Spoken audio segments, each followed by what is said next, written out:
All right. Oh, shit. I'm slow. Do you actually have to be on cocaine to be on this podcast?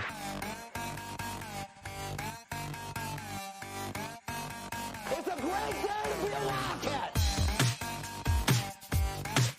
Cocaine?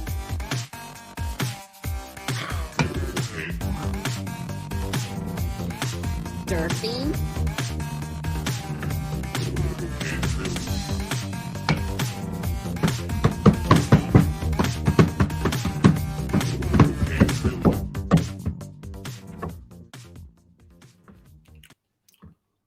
Hey, open it up, your speaker, you idiots. You're on mute. Both of you are on mute. I was going to say that drumming isn't going to sound good on the recording after the fact, but Fuck, I don't care. whatever. Who cares? We are talking ball tonight. This is the famous segment that we all got started doing a little over a year ago. But what's up, everybody? You're listening to yet another edition of Cocaine Willie. Tonight, this is a segment that used to be a segment, but now it's just going to be a standalone episode. If you've been listening for a while, you know it. You love it. It's our Guys Talking Ball segment. And tonight, we're going to be talking about some of the big what-ifs in K-State history. We sent it out on Twitter earlier today. We got probably, if I had to count, at least 30 to 40 different responses from separate individuals about what their favorite K-State what-ifs are. We put the caveat, though, that we're not talking about the obvious ones tonight.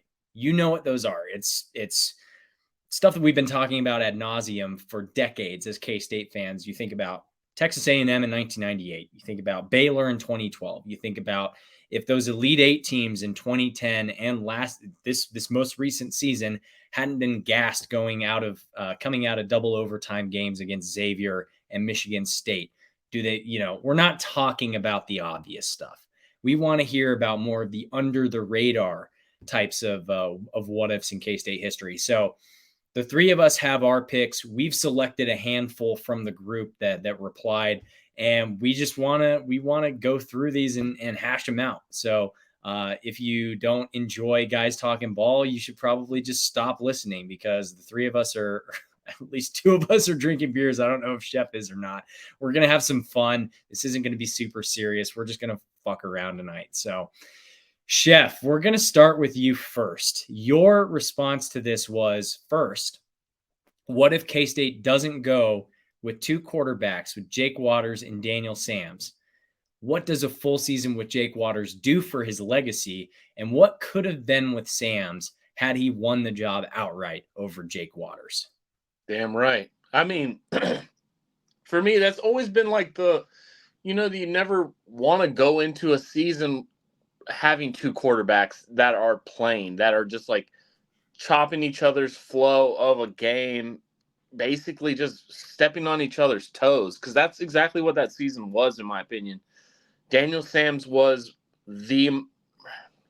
I'd say he's probably the most electric running back. Well, John Hubert was on that team, and he was solid, but Daniel Sams was electric rushing the ball that year. And when he got the ball in his hands, he was doing great things.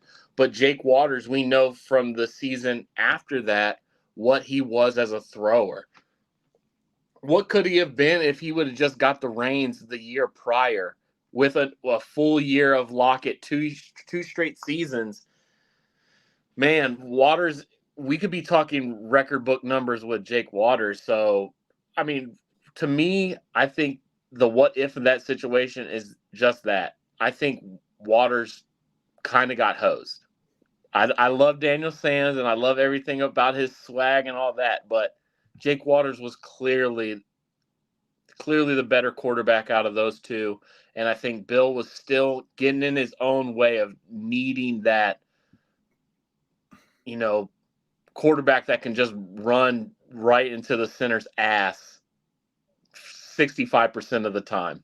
All right, Mark Sanchez. It's definitely hard to look at the 2013 season, and especially with how Jake Waters was in 2014, and then even thinking about like the Buffalo Wild Wings Bowl and like the Oklahoma game, kind of towards the end of the season. it was pretty evident that Jake was the better quarterback. John Kurtz is going to hate that we're saying this. I don't know if John listens, but I would say this: if Jake Waters was in a position where he knew he was going to have the job in 2013, you look back at the schedule. I mean, we lost to North Dakota State, first game of the year. And I remember that game. You're switching quarterbacks the entire time, and there's just like no momentum with it. I mean, you don't really see a 2 quarterback system work ever. And so, I mean, do we beat North Dakota State? If we kept Jake in the whole game, who knows? But, there were a lot of games that season that were relatively close. I mean, the Oklahoma State game, Daniel Sams played, and I want to say he had like 4 turnovers in that game. It was not great, but we were still in that game. I mean, the Baylor game, Baylor was a top 10 team at the time, and we had a lead in the 4th quarter. And I mean, that's a game we lost. But you get towards kind of the end of the season, and TCU, Oklahoma, KU, Michigan, like Jake kind of took the reins a little bit, and he felt more comfortable. So, I mean, we're not like winning 10 games in the season, but we're probably. Are you sure? Because that's another part of the question. I mean, if the legacy of Jake Waters, if he's got the reins and we have a 10-win season, because like you said, Oklahoma State, we absolutely fumbled that game. And who was the one fumbling the bag? It was Daniel Sam. And North Dakota State, okay. Yeah.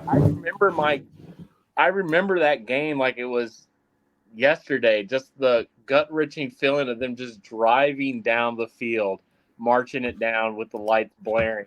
Like, fuck, dude, that one killed. And that's 2 games right there that we absolutely could have won, should have won, and that would have put us at 10 games. And that's just the fact. I mean, we didn't lose. Yeah, you're right. All season, the most we had lost by is 10 points. Yeah. Yeah, you're right. You're right. Yeah. That team was awesome. Yeah, lost by 10 points to Oklahoma, lost by 10 points to Baylor. It's a really interesting question. I mean, it would be, yeah, I don't know. Can you do some kind of simulation to where you plug in? Like, I guess they still had the NCAA football game for this. If you plug in and you have Jake Waters playing that whole season instead of Daniel Sams, what happens in those games? 2014 was the last NCAA football, Yeah, because right? 14 was the last season. I mean, I don't know. I always played as Daniel Sams, only because I like mobile quarterbacks. So, I grew up a Michael Vick fan. I like dogs. Don't worry. But I picked Daniel Sams every single time. I feel like picking Jake Waters is an unpopular pick with certain circles and certain people, but I feel like he was just the better quarterback. I mean, he's number 1 in the single season passing record for K-State for a quarterback all time. And it does kind of beg the question, what could he have done in 2013 had he started the entire season and he didn't have to split reps? And it also makes you think about, this isn't the first time that Bill Snyder did this with 2 quarterbacks, where it was kind of like, here's 2 quarterbacks, figure it out, where we had that with Alex Delton and Skylar Thompson. There are other examples of that happening. I didn't love when that happened. It was when you've got 2 quarterbacks, you've got no quarterback. And that was kind of the case. And it's frustrating to think about how those seasons could have gone when you've got 2 guys who are splitting duty. So I don't know. I think I would go with Jake Waters personally. I know we've had this debate before. I think I took Jake Waters in the past too. I feel so weird saying that because I don't like picking a guy that's on the Iowa State coaching staff with Matt Campbell. Oh shit. I forgot that he is. I mean, I just hate that. Oh man. Yeah. It's an interesting one for sure. You're bringing back like the 2 quarterbacks, and I'm trying to think of like, isn't it Dylan Meyer and Alan Webb? Oh God, yeah. And then there was what 2000 and what was the Alan Everidge? Alan Everidge, 2005.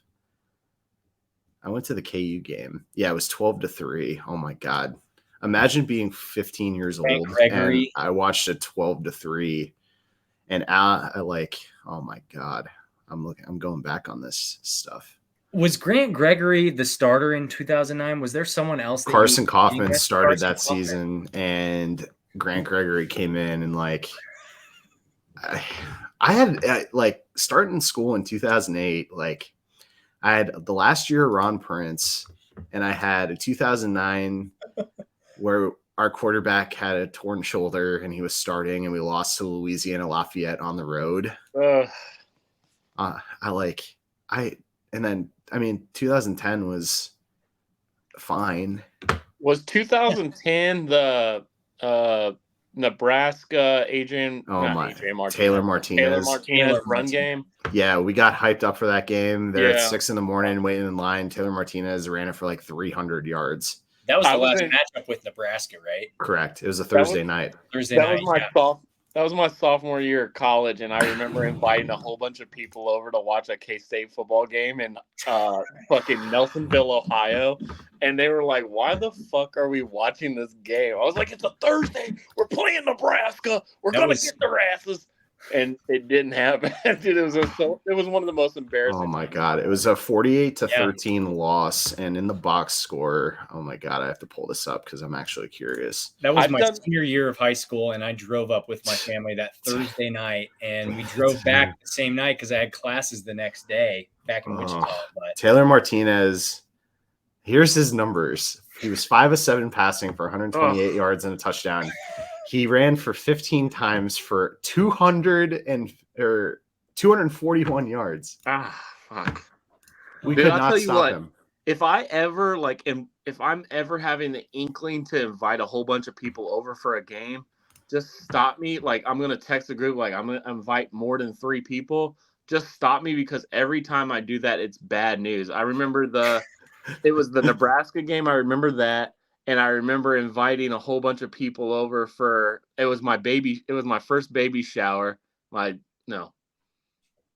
daughter's first birthday, my oldest daughter's first birthday. And we got shellacked by fucking OU 55-0 with Kyler Murray. That was horrible. That was 2015. Yeah. That was homecoming 2015. Yeah, I remember. I was back in Manhattan for that game. Matt, you are on mute. Fuck. We had that happen in 2011 also against Oklahoma. We lost 50-something to nothing. 2011? Yeah, because I was running for student ambassador at K-State, and at halftime we were down, I don't know, 28-0 or something. And why do I not remember that game? Joe Huebner was starting, Wait, 2000? No. 2011 was Joe Huebner. Yeah, 2011, Klein was starting. Yeah, and it was a terrible game. It was a bad game. Yeah, and we had lost Oklahoma State the week before or something like that, and oh my God, that 2010 season's a fever dream. Looking at some of these box scores, like you win the first 4 games, right? Or the first 4 games. You beat UCLA. Yeah, that was the Daniel Thomas year. Yep, you stomp Missouri State. You beat Iowa State by a touchdown. You beat UCF with the weird purple tornado wall cloud situation. Then that Nebraska game, you absolutely decimate KU 59-7. Was that the at Missouri game with Brad Smith? Mizzou, K-State at that point had gotten up into the rankings. They were 24th. They lost to number 17 Mizzou 38-20. No, Blaine Gabbert was their quarterback. Blaine Gabbert was the quarterback. Yeah, Blaine Gabbert was good that 2010 year. What year was the Brad Smith year? Because I remember watching that with my. It's like 2006 or 7, right? Oh no, never mind. I must have been. I must be thinking of the Blaine Gabbert year. That was the final year that we played them, and we played them in Mizzou, and they were screaming SEC. Yeah, well, no. 2012 was the year that they were screaming SEC. We beat them, though. Or 2011 was the year that they were screaming SEC because they hadn't announced that they were leaving until 2011. But the Texas game that year, that was the weird Collin, Klein, and Carson Kaufman both played that game. Let me tell you, the was a great game. 2010 season for me, so it would have been my junior year. Like, so I went to Baylor for that game, and there was a rain delay, and this was in their old Tarpey Stadium. And Baylor was good that year too. 2010 was the first year that they had gone to a bowl and whatever. Like RG3 was a quarterback, but people would just literally go onto the field and under the tarp, like on the field, to get away from the rain because there wasn't enough like underhang. And you guys were still in high school when this was happening? No. I was a junior in college. Okay. Yeah. But like the Oklahoma State game at home, that was like Justin Blackman. Oklahoma State was really good that year. They were so good. They were so good. And then the Texas game was probably one of my favorite K-State games as a student because Colin Klein like threw the ball like three times. But Texas could not stop Daniel Thomas, and we had William Powell and Colin Klein. Like Texas could not stop it. And then what's his fuck from Texas threw like 5 interceptions? Garrett Gilbert. Gilbert. Threw five interceptions. Another guy who, what? Wait, did he? No, I'm thinking of the other guy. God. I'm thinking of Jevin Sneed. I'm thinking of Jevin Sneed. Never mind. Sorry. Tonight's a bad night for that. Holy hell. And then the North Texas game was the last game of the year on Thanksgiving. And they had this little, I say little, that's bad, but they had a small running back, Lance Dunbar, who ran for 270 yards and 3 touchdowns against us. And we did win the game. And it was in Denton. Damn. I remember that. What year was that? 2010? Yeah. I was at my future wife's house in Asheville, Ohio, watching the Mean Green on I think what channel were we on? Like the CW or something? It was like, I almost thought it was like streamed or something. Like it wasn't even. Oh my God, that was a brutal game, dude. That's weird that North Texas game was as late in the season as it was. That was a fever dream, dude. That was probably a Ron Prince special, right? Well, the thing about that Texas team too is they were coming off of a national championship appearance against Alabama. Yeah, and they had lost to Nebraska. They had beaten Nebraska in the Big 12 championship the previous year. But wild stuff. We got so far off of the what if, but that was 17 minutes on that one question. But Matt, we'll throw it to you for the what if it's Patterson actually came to fruition in 2000. What if? Ooh. So as a freshman at K-State, obviously 2008 did not go very well. Ron Prince got fired right before Thanksgiving. Yeah, because November that year. Yeah, and so the rumor comes out by Tim Fitzgerald. It's Patterson. And everybody's excited, right? Like TCU at that time obviously wasn't in the Big 12, but really great team in the Mountain West. He was building a great program there. And he's a Kansas guy, I think from Roselle, Kansas. Yep. Near Larned. I got this. Yeah. So if Gary Patterson, what if it actually happens? So 2009, he starts. I'm pretty pro Gary Patterson. I think if you think of what he did at TCU, even in his time in the Big 12, I mean, they won the Big 12 in 2014. Did they win it again in his tenure? No, right? But with he had an appearance with the Rose Bowl with TCU, Andy Dalton. I think over 9 seasons, his first 9 seasons at TCU, he had 5 seasons where he had 10 wins or more. Crazy. I mean, up to the point where he would have potentially been hired by K-State. Yeah. This is very similar to the would you rather like a Bill 2.0 or anything else really which it was Alyssa Osterhouse in our replies who mentioned. So we're kind of tacking this onto this question. The what if it's Patterson actually came to fruition, but also what if Snyder hadn't come back? These two kind of go hand in hand. Right. I mean, we don't get 2012. Like we just erase that. Like when do we win a Big 12 championship? I don't know. Maybe what difference what a difference would Gary Patterson make rather than Bill Snyder 2.0?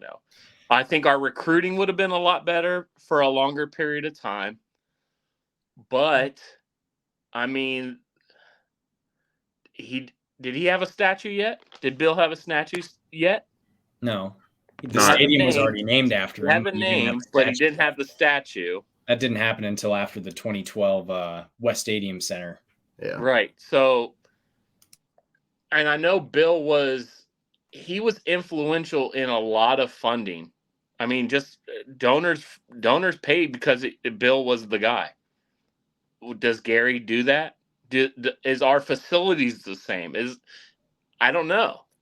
TCU is a private school.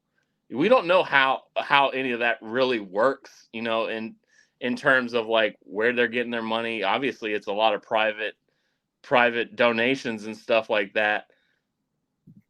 Could he have pulled the magic off that he did at TCU at a land grant school like K-State?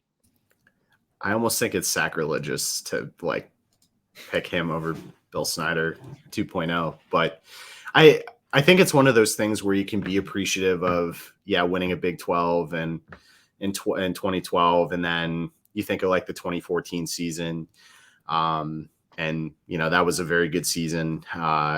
I know we're going to talk about that in a second, but I'm one that I would have been very interested to see if he would be able to have maintained the type of program at K-State. I mean, at TCU, there are a lot of things that you have from money isn't a huge thing, but it also is. But also being in Texas and the Metroplex and that type of talent. But there are some things about K-State too. I mean, the fact that, it is a program that historically, at least since 1990 or 89, whatever, it's a program that's been a top football program in the Big 12. So I pose the question because would I pick Gary Patterson over Bill Snyder? I would be interested to have seen how it would have went. But I do like that we won a Big 12, obviously. So what year was this was going down in 08, 09? Yeah, so his first season would have been 2009. Okay, now hear me out. Let's get a little bit foil hat, put it on. Okay. What was Gary Patterson's record from 08 to 2000 hold on. Yeah, what was Gary Patterson's record from 08 to 2011 when they joined the conference? 2011? So in 09, he won 12 games. He went 12-1, 13-0, 11-2. Okay. So if all that happens while Gary Patterson's still there, say he goes to K-State, does TCU, do we invite them to the Big 12? Ooh, that's a good question. Do we? I don't think so. I would say probably not. I think we maybe invite Cincinnati or Louisville before we invite TCU at that point. The hype behind TCU was so strong. They had they were basically the actual, they were Boise State after they took the baton from Boise State. Well, they took the L from Boise State in the Fiesta Bowl in 2009, but that was what, the Statue of Liberty game, the infamous statue. No, that was Oklahoma. That was Oklahoma. No, that was Oklahoma. Boise State played Oklahoma that next year, right? Or the year before? It was 17-10. They lost to Boise State in 2010 in the Fiesta Bowl. Yeah, but they had that Fiesta Bowl game, the Rose Bowl game, Poinsettia Bowl game, like back to back to back. Yeah, there was such hype for TCU, and a lot of that was accredited to Gary Patterson and his greatness. So if he's not there, TCU, let's say for instance, they go, 8 wins, 7 wins, 8 wins again. They don't have that hype to, bring in to, rebound and get the Big 12 started again. So I'm trying to think maybe TCU doesn't even make it to the Big 12 if we hire That's a what if for me. That is, I almost agree with you there. What were the 2011 Big East football The Big East. Because we took West Virginia, which was kind of a shoe-in. That was like a no-brainer. Cincinnati was number 2. I think we take Cincinnati or Louisville, who was 3rd, over TCU. Cincinnati was 10-3 that season. Yeah. We would have had Travis Kelce would have been in the Big 12. Yeah. I don't know. I just think that's just those are ripple effects that I think of, like when you get legendary coaches, like if Bill Snyder goes to UCLA or something like that. Yeah. Where are we at? Or those what ifs like that, they have rippling effects that go way outside of just like, oh, we won this football game or we would have had a 10-win season. Like TCU might not even be in the Big 12 if Gary Patterson's the head coach at K-State. Yeah, that's a good point. So to bring it back to a very season-based, moment-based conversation, my answer to this question was football for 2014 Auburn. So we've got that 2014 Auburn game where Tyler Lockett has just an anomalous missed, a dropped pass in the end zone that would have won you the game. And then what was it? 2 or 3 missed field goals by Jack Cantelli because his girlfriend broke up with him earlier that day. So there's a lot more to that story. I won't get into it because it's not to divulge for the rest of the audience here. But it's just really interesting to think about how that season could have turned out, because if you win that game, you're going into a game against TCU, who was ranked number 6th in the country at that point, undefeated. You have a 1, 2, 3, 4, 5, 6, 7, 8, 9-0 record going into that game. You drop that game against TCU by 21 points. And then Baylor was the other team that co-championed the Big 12 that year. And you lose to them by 11 points in the last game of the season at Baylor. So both of those games are on the road. But if you win that game against Auburn, who was number 5 in the country, they're coming off of a national championship appearance the previous year. How does that season change? You've got a 9-0 record going into a game against a top 5, top 10 team. They're 6th in the country, so not top 5, but they're a top 10 team. And then that Baylor team was top 5 at that point. And the infamous one true champion became a farce, because that season you had co-champions in the Big 12. And K-State finished 3rd with a 7-2 conference record, behind TCU and Baylor that finished with 8-1 records, because that's brutal. I mean, for me, was it TCU that beat Baylor, or was it Baylor that beat TCU? I forget. It was TCU that beat Baylor, right? And there was no conference championship, so we couldn't decide who the real champion was. There was no true champion. That game, I still remember that Baylor TCU game. It was insane. Wait. No, it was an insane shootout. Baylor beat TCU 61-58 in Waco. Yes. That is right. That is right. When we played TCU, they were number 6, and we were number 7 or 9 in that game. We only had one loss, and it was to Auburn, because we beat number 11 Oklahoma at OU 31-30 earlier that season. That was a fun game, dude. That was a Travis Britt's blocked extra point, difference maker.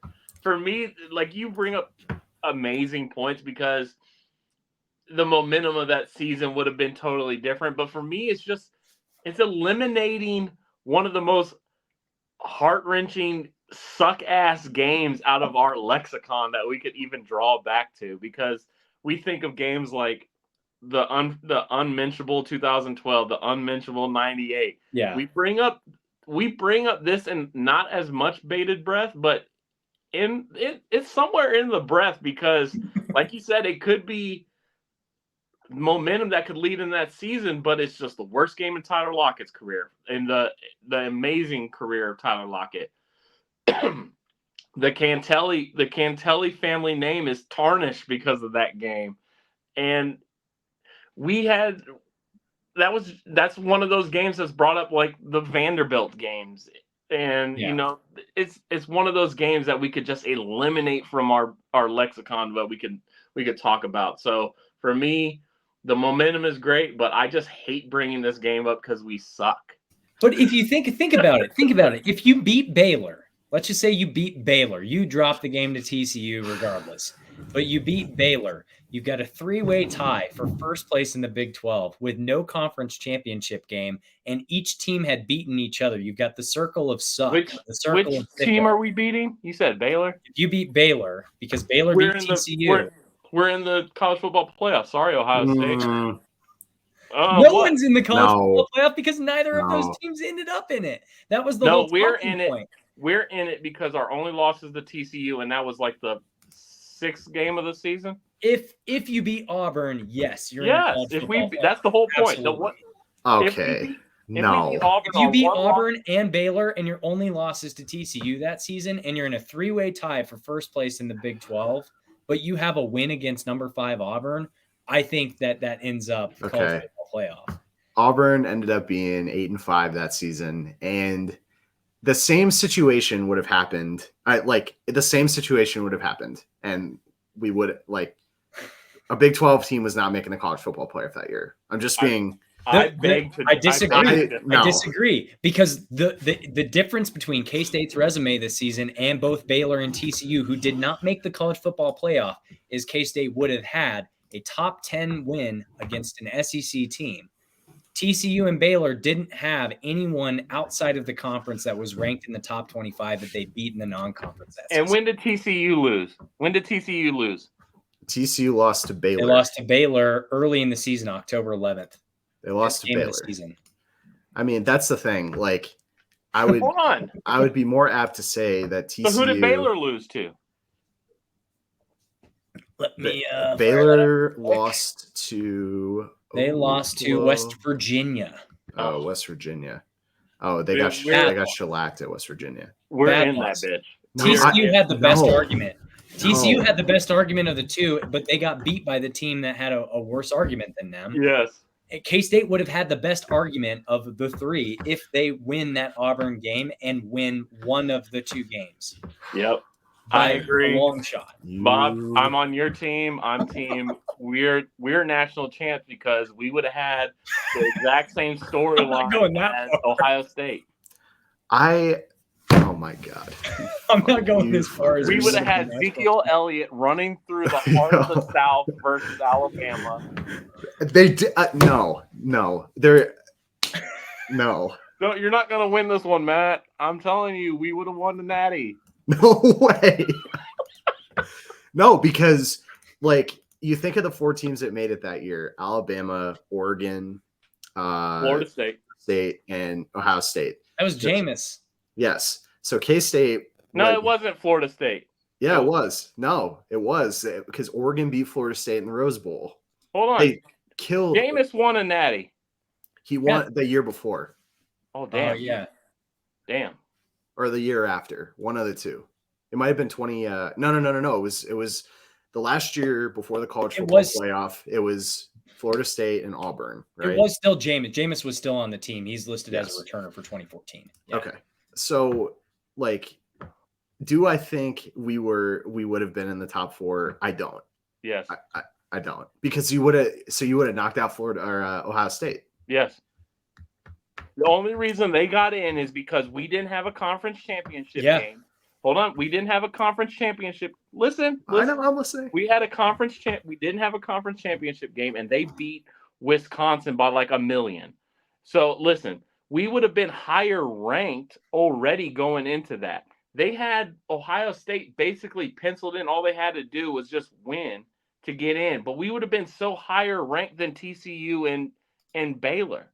What I'm saying is the Big 12 is not highly respected that year because Baylor and TCU were 5 and 6. But listen, K-State would have been 5. You're not getting the what if. If we beat Auburn, we respected.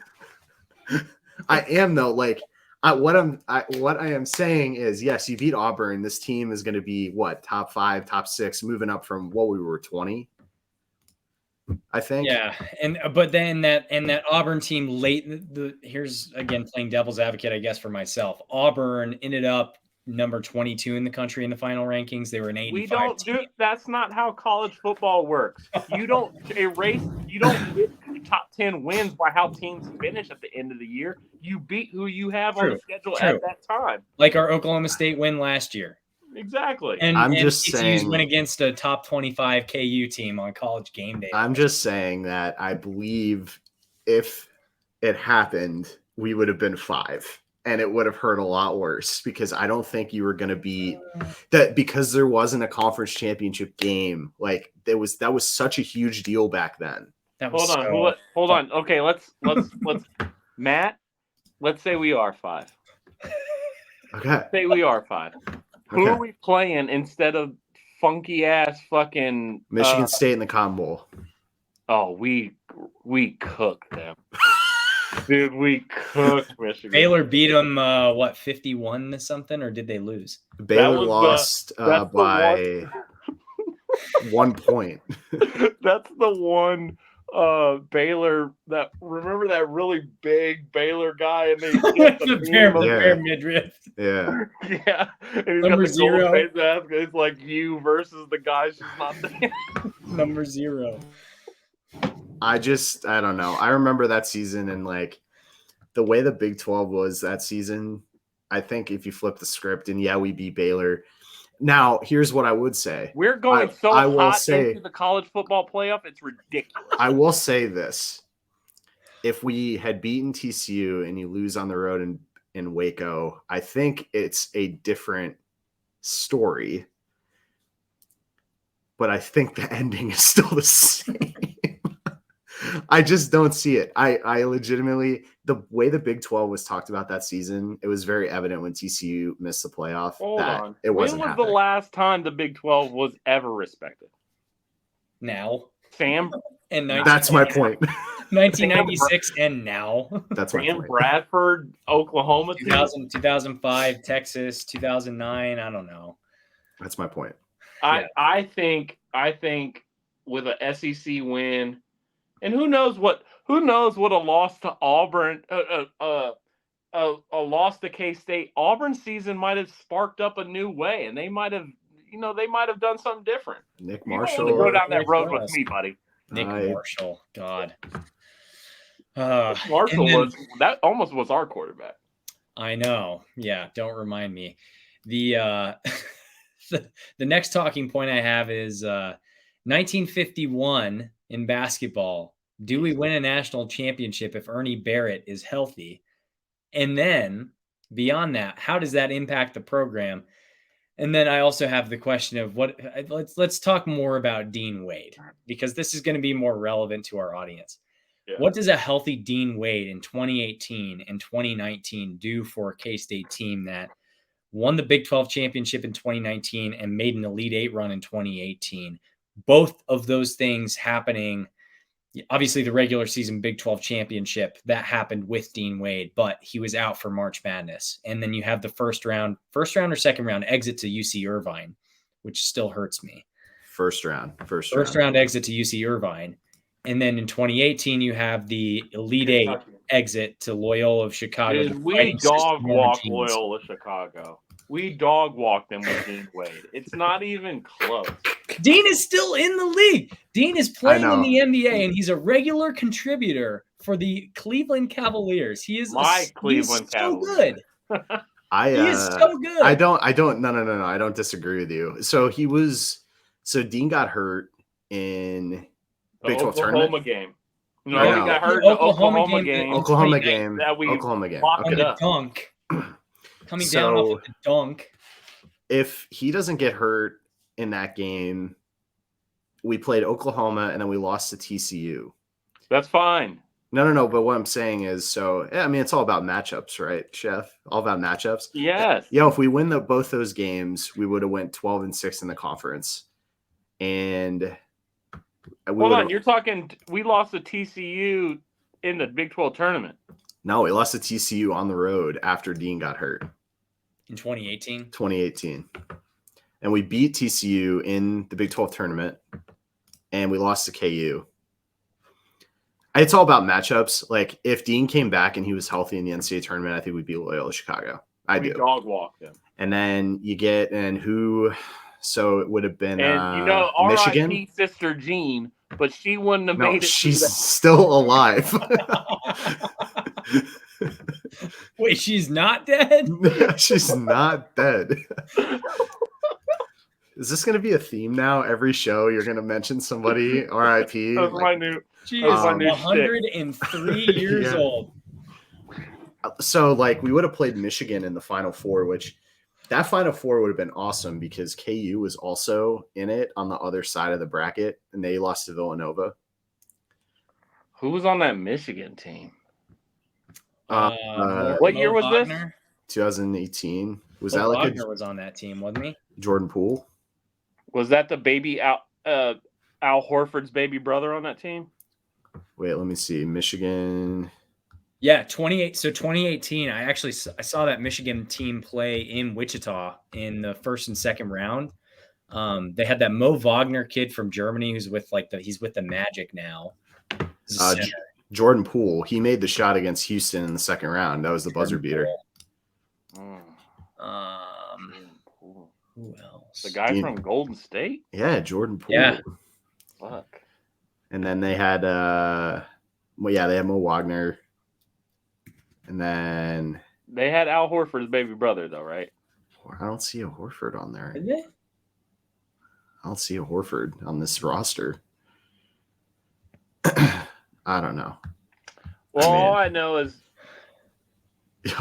is K-State's making it to the Final Four. We might win the Natty. I don't think we were beating Villanova that year. They had a really good team.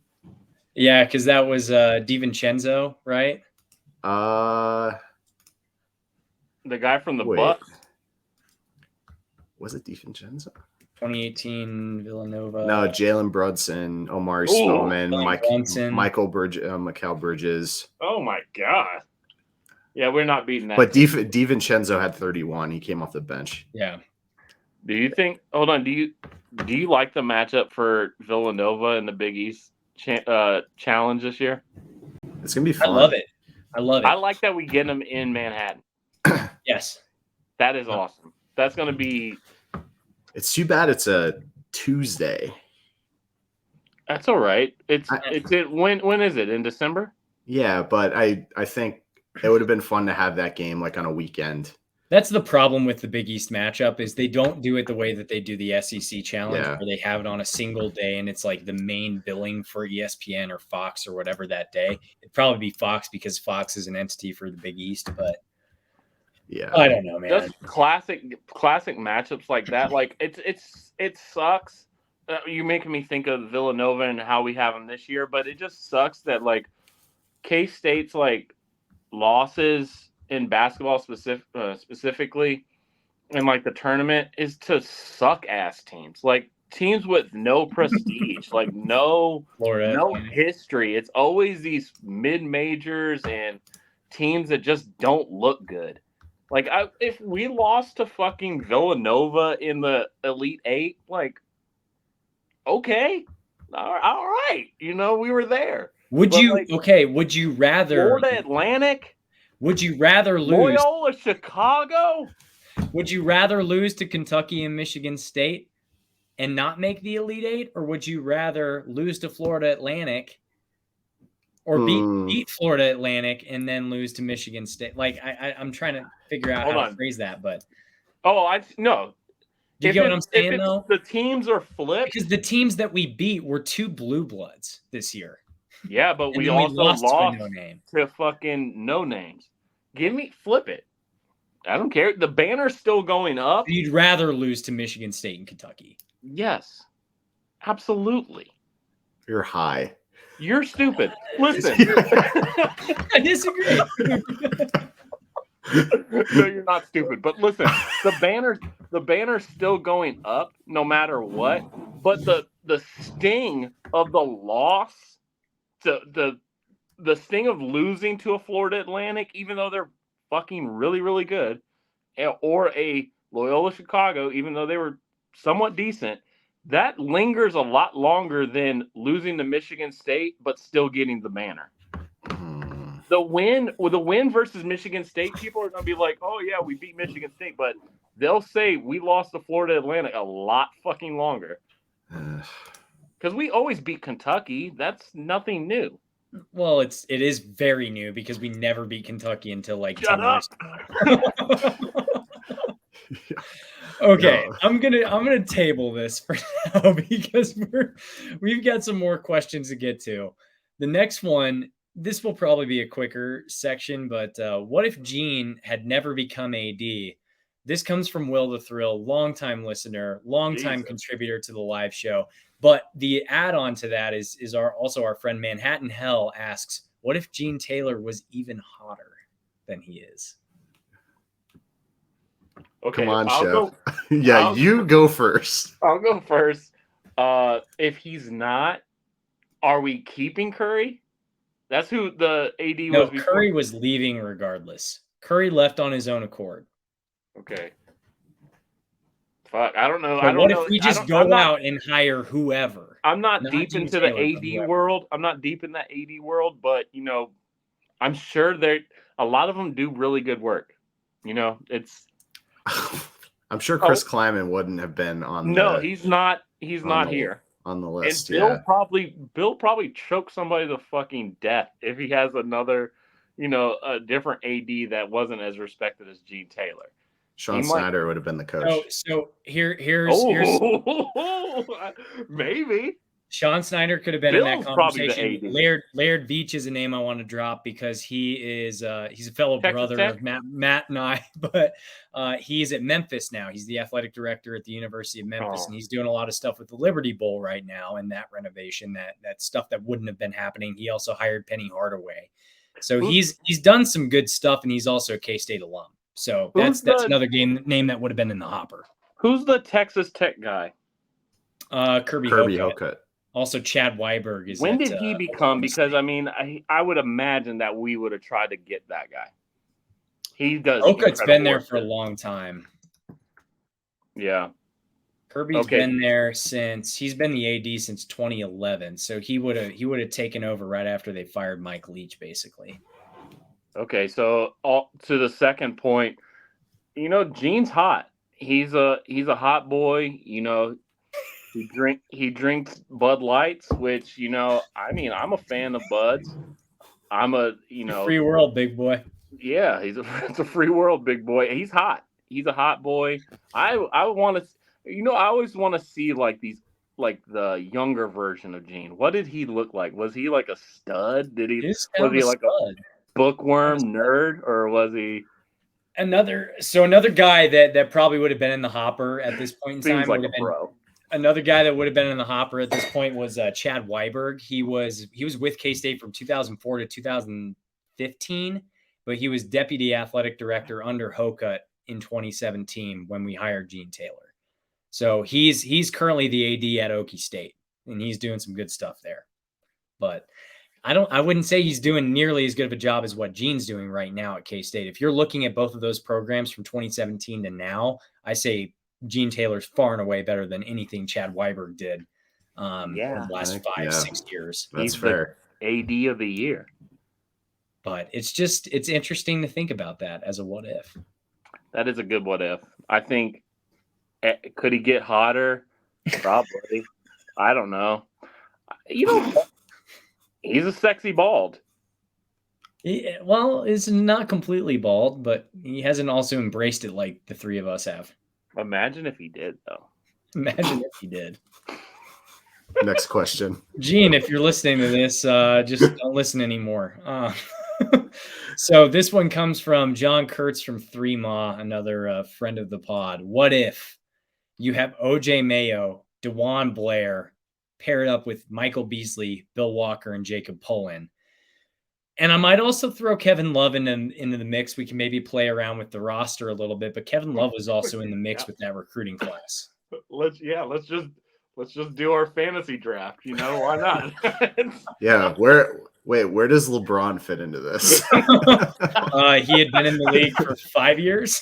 Oh yeah, 2009. How about Dwight Howard? Yeah, we get him out of high school. He's going straight to the K-State. Yeah, no, but seriously, those were all names that were linked. So it's not like we're out of the realm of possibility, but all 5 of those guys basically teamed up on a super team in collegiate athletics. You know where my head goes, we win the natty, but and we're like the future Kentucky. Actually, we would have been Kentucky before Kentucky because we're putting out one and dones like crazy left and right. We win the natty, but seriously, who on the team? Who's not on the team? Guys that we Luis Collin. Who? Should I pull up the roster from 2008? 2008. James Franklin. Do we just tell him to like kick rocks and leave? Wait, there's a James Frank. No, there's a James 0708. 0708. I don't even remember. James Franklin. Yeah, James Franklin on. You know, you would have kicked the White Tiger, Darren Kent, off the team, replaced him with dejuan Blair, and maybe no Freddie Brown or Dave Hoskins. Although David Hoskins was a good player. Yeah, Dave Hoskins was good. Yeah, James Franklin, he was a senior guard. He got. What about Jason Bennett? Ooh, was that the guy with the really long neck? I'm pretty sure he did have a long neck. Chris Merriweather. Oh, yeah. Ron Anderson. That's who you kicked to the curb. Ron Anderson. He had a pretty decent year after he left. He played at USF and made it to the NCAA tournament. Imagine that starting 5 though, because dejuan Blair was a 5. Yeah, he wasn't he? He was like in the running for National Player of the Year at Pittsburgh. I want to say it was in 2009, 2010, because they were. It's incredible that he even played basketball. I mean, he had no knees. I mean, he had 2 torn ACLs and never got them fixed. His entire athletic career, he played on torn ACLs. Oh my God! It's like Greg Oden, right? Yeah, I was just Greg Oden was a foot. I did not know that. I learned from John Kurtz today that dejuan Blair was heavily recruited by us. But it does say on Wikipedia. Thrown in the conversation with Kevin Love and those other guys. So 2008, 2009 was the year they went a number 1 seed, and they. Who, Pitt? Yeah, they were number 1 seed that year. Damn, they had what was that old looking bastard on their team? Jamie Dixon was the head coach too. Jamie Dixon was the head coach. TCU. Brad Wanamaker. How the hell is he the way he looks, he just does not scream Texas, but he is a Texas guy. Yeah, he's a TCU alum. That's the only reason he's there. He wouldn't have left for any. There's no way that he would have gone to TCU if he wasn't an alum with the state that program was in when he took over there, because they were god awful. It makes sense because he kind of looks like the mascot. What? He just has this. He has this lizardy look to him. He does look like a lizard. Yes, no wonder why he picked TCU. I'm pretty sure I made a Photoshop where Jamie Dixon's face is on a horned frog. I can do that. I can literally do that. But he looks like a bookmaker in like the Bronx or something. Like he doesn't scream Texas. Oh, he does. What? A bookmaker? Like a bookie? Yes. I thought like an actual bookmaker. No, not like no, not like he's not making pages and shit. He's a bookie. He does look like a bookie, yes. I just texted you guys the picture that I photoshopped like he looks like a horned frog. Like, it makes sense. It's the spiky, it's the weird, like, slicked back Tony Soprano hair. He looks like he looks like he constantly takes a shower. Like, that's just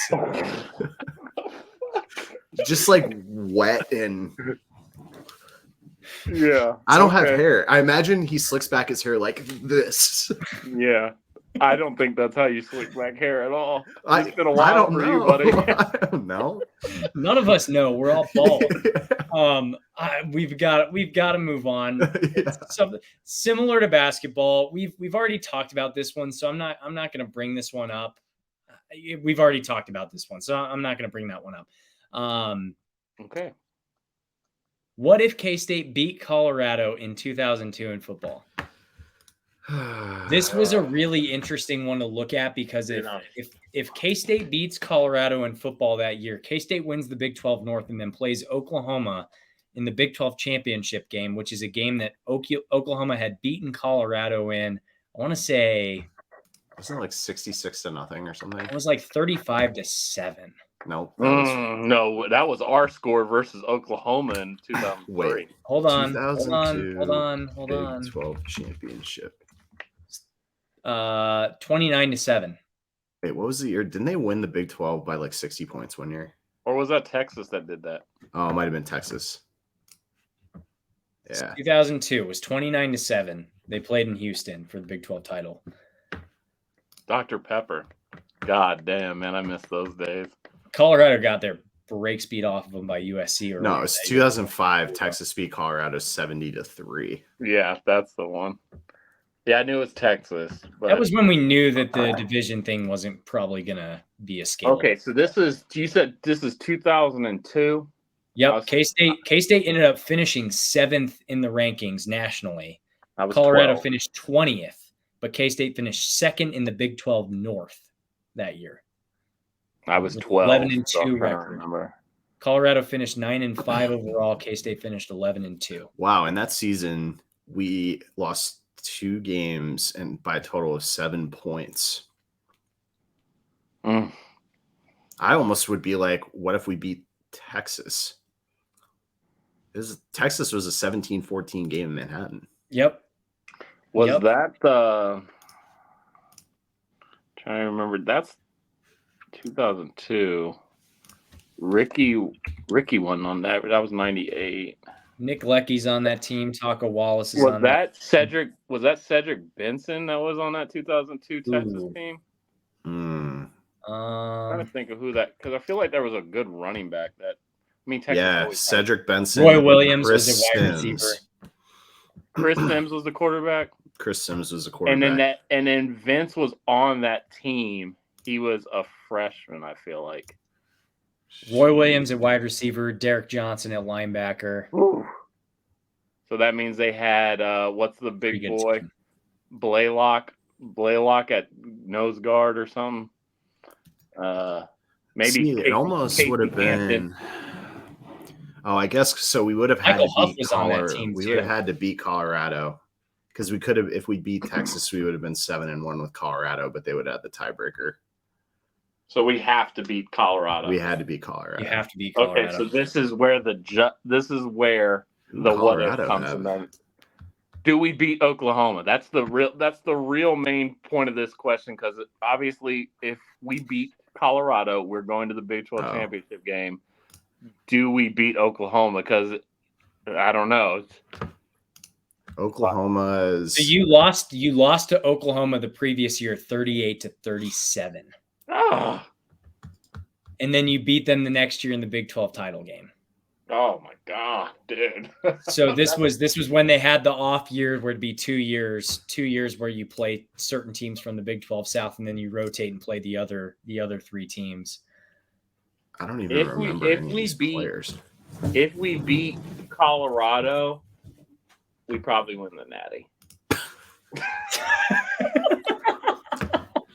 Look, so it's all the what ifs. What if we win the Natty every single time? There's an alternate universe.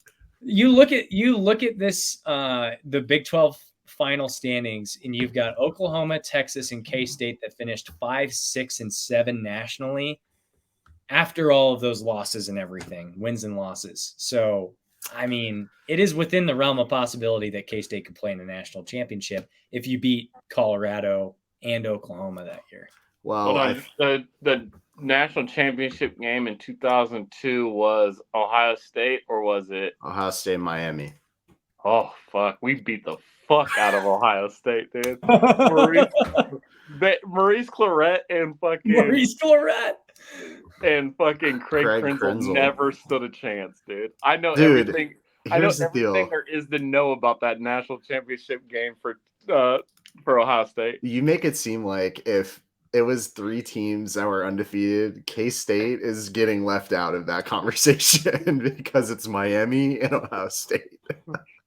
Fuck I think it might Miami. be different. I think it might be different in 2002 though, because when you think I guess about we what were K-State good, was though. at that point in time, K-State was super well respected. At I that guess point. we were good. It would have been all about the BCS, you know. Oh, I mean, realistically, not in my little tinfoil feeble brain, we're definitely not making the natty, but I'm thinking like I know that Ohio State team inside and out, dude. We could beat them. And You know, this is the year that you beat USC at home at K-State. Mm-hmm. And they were number 11th at the time. They finished ranked fourth in the country. So that's Santonio a huge victory. Holmes. I mean, he doesn't know. Terrence Newman's locking him up. Fucking. Who else did they have? Chris Gamble. Who's quarterback at that point for them? Craig Krenzel. Oh, Craig Krenzel. They had a dirty offensive line with Nick Mangold was on that team. Fucking. Ohio State won the national championship that year. Yeah. It's They just were wild. all It's right. wild that you play Like an Doss. unranked Arizona State team in the Holiday Bowl that year.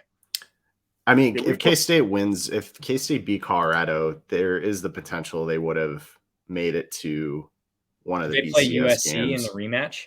No chance they would let that happen. It would have maybe been like the Didn't they go to the Sugar Rose Bowl? USC played in the Orange Bowl that year. Oklahoma and We had the Washington tie-in at State that played point, in. right? Washington State was good that year, and they played Oklahoma in the Rose Bowl. Was that Ryan Leaf? No, No, Ryan Leaf was 98 with Peyton Manning. Let's see if I can remember a player here. I don't know any of these people. Dude, I None of these people are good. watched a Washington State versus this was like 90. Marcus Trufant. Oh, it was oh yes, Marcus Trufant, the corner, then end up playing for Seattle. That's dirty. I watched a Washington State versus Michigan game. Man, those back in the 90s, dude, Washington State looked nasty. Now think they're going to be in the fucking Mountain West. Yuck. Yeah. But if you look at them all time, they're a worse program historically than K-State. All time. Oh, horrible. absolutely. Horrible. Fuck Washington State. They played at Ohio State in a non-conference game. Who? Washington State played Ohio State that year in a non-conference game. In 2002? Yeah, at Ohio State. What? What was the score? 25-7 Ohio State. That would have never happened. And they lost in the Apple Cup in 3 overtimes that year. That's too bad. Oh my God. Look up that Ohio State score versus Illinois or Purdue. Yeah, versus Purdue. Look up that box score. 10-6. Oh, dude, look up that box score. Ohio State versus Purdue. It is fucking hilarious. Yeah, 10-6. Oh my God, that's terrible. What happened? They had a win on like a last-second Hail Mary. Purdue was 4-5 that year. And they went to overtime with Illinois, 23-16. Oh, Purdue had Kyle Orton, Yeah. Oh baby. God.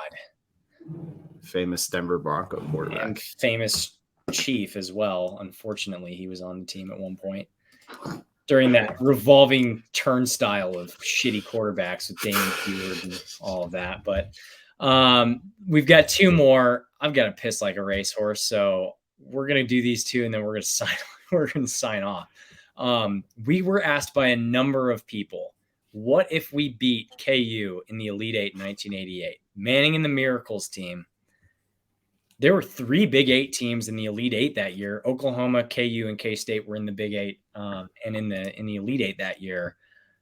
2 in the Final Four. And you beat KU earlier in the season and then lose to them in the Elite Eight. Yeah, I mean, this is a really good what if, because you would have played Duke in the Final Four in Kansas City. And I mean, the national championship game was Kansas and Oklahoma that year. So like, I think this is a really good what if, because I do think this would have been a really, as Chef would say, we'd win the natty. It's also viewed as the inflection point where those 2 programs diverge. Yes, Because in 1988, at that point in time, and everybody's seen the screenshot from the 1989 K-State media guide for basketball that year. K-State had more conference wins than KU at that point in time. They didn't have the national championships, but you have to take into account the fact that KU had like Helms national championships, and basketball used to be similar to football in the way that it operated, where you had like an AP vote on who was the national champion that year. So that's why Texas A&M has like 7 national championships from fucking like 1910 to 1920, is because one person voted for them to be a national champion. Same thing goes for KU, where they were like Helms national champions. So they claim them, obviously. But at that point in time, the only real difference between those two programs was KU had national championships and K-State didn't. And KU, granted, at that point had also won in March when they had the tournament established, I think a couple of times under Fog Allen. But it's viewed as the inflection point because K-State went on a downhill trajectory for literally a generation. Someone else in the replies today was like, what if K-State decided not to suck at basketball for a generation? And KU went on an upward trend. They had Larry Brown, they had Roy Williams, they had Bill Self. They won multiple national championships, and they are where they are today. We had Bruce Weber, though, so suck it. And Tom Asbury. that regional that we were in that year is actually interesting because K-State and KU met in the regional final. We were a 4 seed. KU was a 6 seed that year, and we beat Purdue. And it was just a bunch of upsets. It was actually like that would have been a really fun regional. Guess who we beat in the first round? LaSalle. Who'd have thought? Who'd have thought we could beat LaSalle first? All my boys hate LaSalle. Everybody hates LaSalle. But then you've got on the other side of the bracket, so you've got K-State and KU. KU beat the brakes off of K-State. It was a 71-58. Just shellacking, curb stomping. OU goes to the Final Four. They beat Villanova 78-59. Villanova was really good back then too. And then you've got Arizona and North Carolina on the other side of the brackets. Arizona made the Final Four with a 70-52 victory against North Carolina. Another Big 12 team in the Final Four. Another Big 12 team. So maybe Duke someday. Not Temple though. They're not a value Temple. I love Temple, man. That is like that's such a random school to love. Why? Oh, it's so. I mean, Philly. It just has. It seems like it should have a lot of history, and it seems like it. Well, it does have a lot of history, but it seems like it should be way better at a lot of everything than they are. Are they a private school? I think Temple is a private school. Oh, probably. I don't know. Ask Matt Rule. Temple University. Oh, it's a public university. Well, they should be a lot better than everything. Just get some of those Philly guys off of their dirt bikes and start playing basketball. Do you have a hammer in your hand? Hammer time. Hit the last one. The last one. So this came from Gary Brueggemann, 2011 at Oklahoma State. Collin Klein runs it in at the end of the game, and we make the 2-point conversion. Oh, this my God. 2011 Oklahoma State team that had Brandon Whedon. He was the guy he was passing to in that 2-point conversion. Why? Oh, I feel like he was wide open. He just missed him. I'm trying to remember that play. Fuck me, dude. Damn, that was a crazy. Oh. And were we undefeated at that point? At that point, no. So I had said it earlier, but the Oklahoma game was before the Oklahoma State game. Okay. And we lost to Oklahoma 58-17. So we dropped from number 8 to number 17. Fuck, dude. I've burned that 2011 Oklahoma game out of my memory. Yeah, so, me too.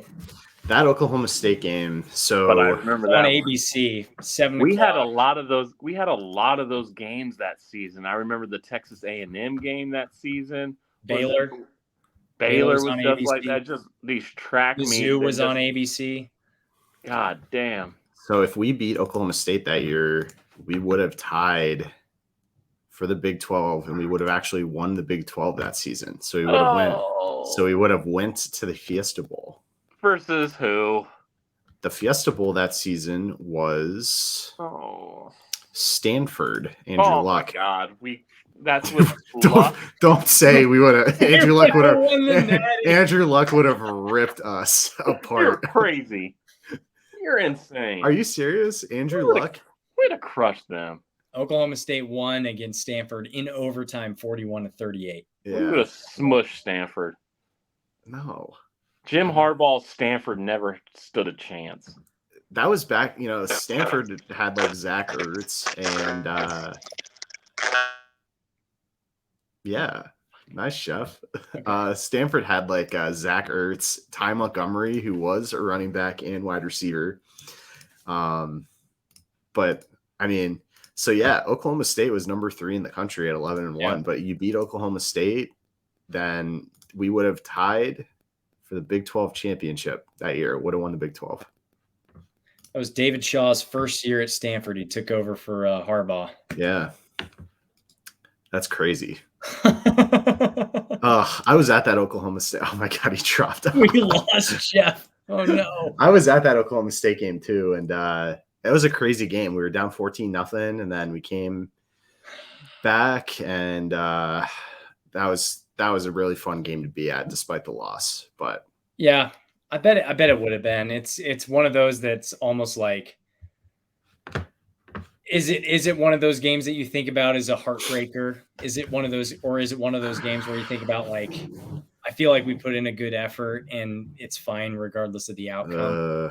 I don't know. That was a little bit of a heartbreaker just because I felt that season. I mean, all the games that season were so close. Like every single game we played was, I feel like, a one-score game, except for like the KU game and Lawrence, and then the Oklahoma game. But like Miami, one-score game, Baylor, like all of those games were one-score games.